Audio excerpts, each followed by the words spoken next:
Ahsoka is the latest Star Wars Disney Plus show, and I'm honestly kind of mixed on it, because I'm looking at this from two perspectives. For me, who is a diehard Star Wars fan, who tries to consume as much Star Wars content as possible, I thought it was an absolute treat. But if you're a casual fan, I can see how it might be a bit frustrating.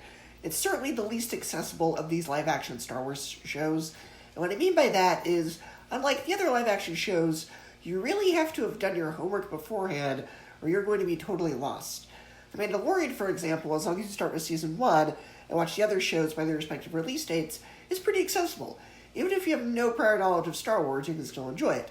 Andor, that's a prequel, so you need no prior knowledge of Rogue One to understand it. Everything you need to know to understand Kenobi is told you in the first episode.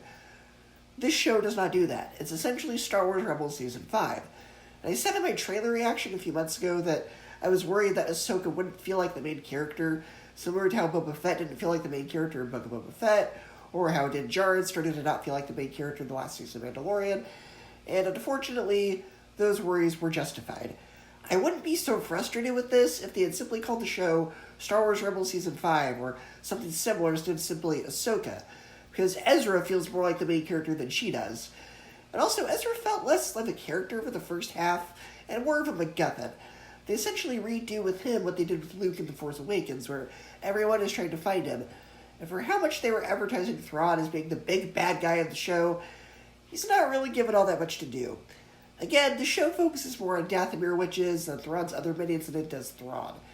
Now, I know some people are going to be frustrated that even after all that, Thrawn still isn't defeated by the end of the show, but what they do with him is very similar to what they do with Darth Vader in New Hope. Yeah, Vader gets away, but was anyone who saw New Hope for the first time really that frustrated that he gets away? I doubt it, because there's clearly more coming. Not necessarily in the form of Ahsoka Season 2, but I have a feeling with Dave having been given a Star Wars movie that he said is basically going to be his version of Avengers Endgame for all these shows, Thrawn might be the villain in that. That's just speculation, though. I did enjoy the little arc they gave Anakin and Ahsoka.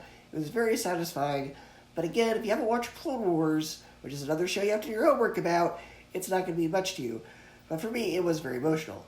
So basically, if you're a diehard Star Wars fan, you'll probably love it, but for everyone else, it unfortunately requires homework. So for me, Ahsoka gets a B, 8 out of 10, 3.5 out of 5 stars. It's for diehard fans only.